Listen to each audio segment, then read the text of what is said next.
Hello. Сайн байцгаана уу? Би Япон улсад суралцдаг нэг Монгол оюутан байна. Тэгээд энэ удаагийн бичлэгээрээ та бүхэнд Японы их сургуульд хэрхэн орох вэ? Японы их сургууль юу шаарддаг вэ гэсэн сэдвээр та бүхэнд мэдээлэл өгөхийг хүссэн юм аа. Энэ бичлэгүүдийг болохоор цуврал бичлэг болгоё гэж бодож байгаа учраас өнөөдрийн хувьд болохоор зөвхөн шалгалтын талаар ярих гэж бодлоо. Тэгээд Японы их сургуульд орохын тулд ямар шалгалт өгдөг вэ гэхээр EJU гэдэг шалгалт өгдөг. Энэ нь болохоор монголоор хэлэх юм бол Yes-тэй тунд өхөм шалгалт байгаа. Энд нь Японы хэлний шалгалтаас гадна нийгэм, математик, хим, физик гэх мэт хичээлүүдээр шалгалт өгдөг байгаа. Японы хэлний шалгалтын хувьд болохоор хүн болгон өгөх ёстой байдаг. Тэгээд Японд болохоор N1-ээс N5 гэх төвшингийн төлөө өгдөг шалгалт байдаг. Түүнээс энэ EJU-гийн Японы хэл гэдэг зүйл нь арай илүү өөр байдаг бөгөөд их сургуульд оноогоо өгөхөд тэр Норикушгийн N1-ээс N5 хүртэлх тэр төвшин тогтоох шалгалтын оноог харахаас илүүтэйгээр энэ EJU-гийн Японы хэлний шалгалтын дүнг хардаг сургуулиуд илүү их байдаг. Энэ Японы хэлний шалгалт нь болохоор зохион бичлэг, унших, сонсох гэсэн 3 хэсгээс бүрэлддэг байгаа. Зохион бичлэгийн хувьд сүүлийн үед нийгэм тулгарч байгаа нийгмийн асуудал, эсвэл байгалийн асуудал, дэлхийн дулаарл гэх мэт зүйлсийн талаар бичүүлэх нь илүү олон байдаг. Энэ зохион бичлэгийн шалгалтын хувьд болохоор 30 минутын турш нийт 400-аас 500 үсэг Японы үсгээр зохион бичлэг бичих ёстой байдаг байгаа. Энэ зохион бичлэгийн хувьд болохоор оноо нь 50 оноо авдаг боловч ихэвчлэн энийг тооцдгүй сургуулиуд илүү их байдаг. Зохион бичлэгийн чухал хэсэг нь юу вэ гэх юм бол би тэр шалгалтын үед бичсэн зохион бичлэгийг миний аппликейшнээ бүгэлсэн сургууль авч уншиж болдог.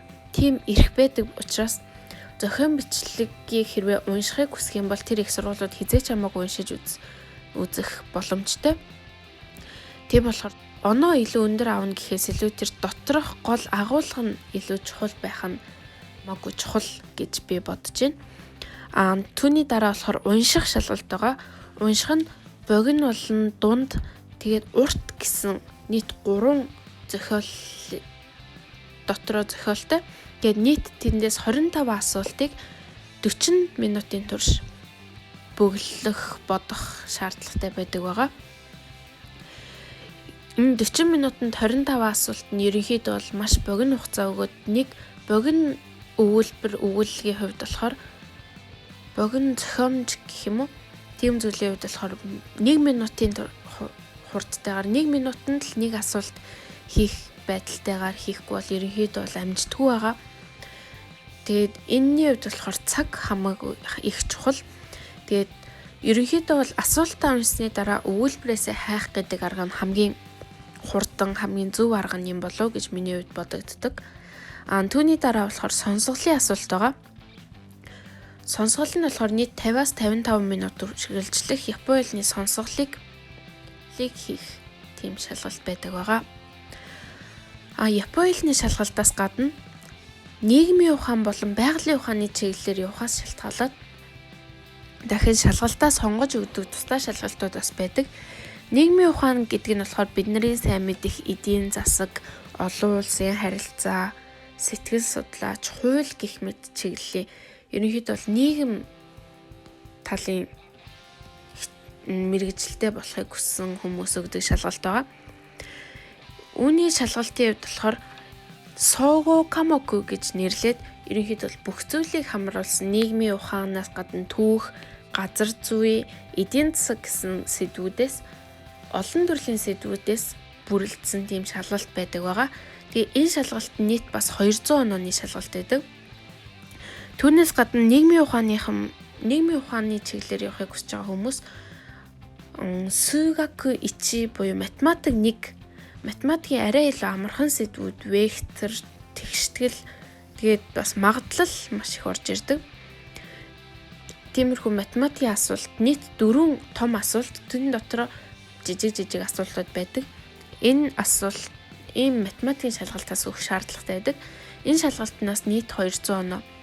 Тэгээд саяны хэлсэн нийгмийн 200 оноо, математикийн 200 оноо, Японы 400 оноо нийлээд нийт 800 онооны шалгалт. Нэмэх нь зохион бичлэгийн 50 оноо буюу нийт 850 оноо. Гэхдээ ерөнхийдөө бол 800 оноогоор авч үздэг сургуулиуд олон байдаг гэсэн үг байгаа. Дараагийн хэсэг болохоор байгалийн ухаанаар шалгалт өгөхийг бодож байгаа хүмүүс. Энэ байгалийн ухаан гэдэг нь болохоор IT инженер, хим, биолог, биохим, биотехнологи, нанотехнологи гэсэн одоо инженерийн чиглэл болон судалгаа хийх зорилготой хүмүүс ирээдүйд би ийм судалгаа хийж амьдрахыг хүсэж байгаа гэдэг юм уу, эсвэл би ийм их сургуулийн багш болохыг хүсэж байгаа, эсвэл эмч болохыг хүсэж байгаа гэсэн хүмүүс ерөнхийдөө байгалийн ухааны чиглэлээр шалгалт өгдөг байгаа. Байгалийн ухаан нь болохоор яаж бүрэлддэг вэ гэхээр хим, физик, биолог гэсэн 3 хичээлээс аль нэг 2-ыг нь сонгож шалгалт өгдөг байгаа.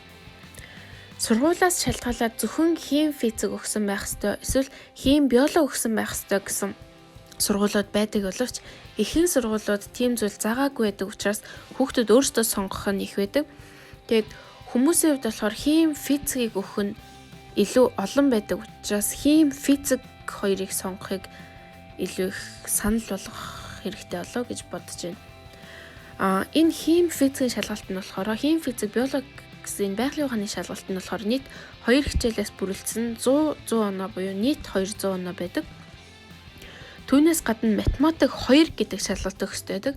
Математик 2-д нь болохоор арай илүү хэцүү түвшний вектор, окторгон вектор ч юм уу, эсвэл геометр, окторгон геометр, тэгээд уламжлал, интеграл гэх мэт сэдвүүд орж ирдэг байгаа. Тэгээд энэ математик 2 гэдэг нь бас нийт 200 онооны бас 4 том асуулттай шалгалт байдаг. Тэгээд математик 200, байгалийн ухаан 200, Японы хэл 400 гэд нийт 800 онооны шалгалт. Энэ 800 онооноос та хэдэн оноо авсан байна гэдгээс шалтгаалаад ямар сургуульд аппликейшн бүгэлэх үү, ямар сургууль таныг авах уу гэдэг нь ерөнхийдөө шийдэгддэг байгаа. Тэгээд сүүлийн үед Японы их сургуулиудын шаарддаг болсон шалгалт гэвэл мэдээж англи хэлний шалгалт. Сүүлийн үед илүү жилээс жилд олон болж байгаа нь болохоор англи хэлний шалгалтыг шаарддаг, тийм оноо шаарддаг сургуулиуд их болж байгаа.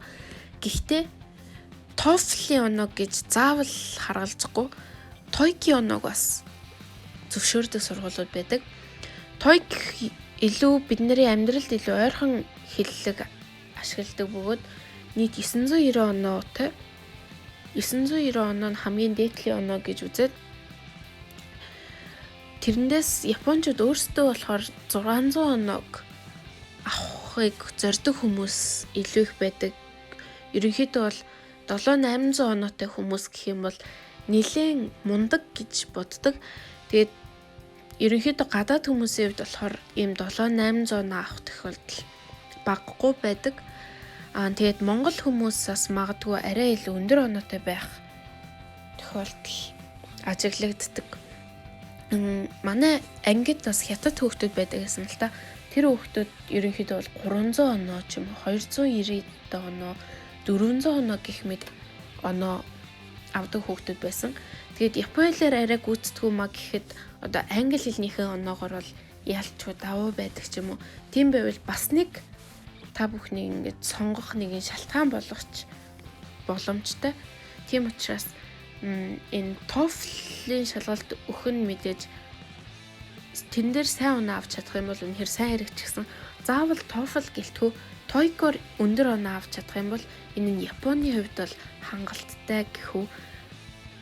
Японд бол хүлээн зөвшөөрөгдсөн оноо гэдэг учраас TOEIC-ийг бас өгөхийг бүгд нь санал болгож байна. За тэгээд дараагийн удаа болохоор Японд хэрхэн их сургуульд аппликейшн бүгэлэх үү? Японы их сургуулиудын өөрсдийнх нь шалгалт гэж юу гэдэг талаар ярихаар бэлдэх болно. Тэгээд дараа дахин уулзцаая. Баяртай.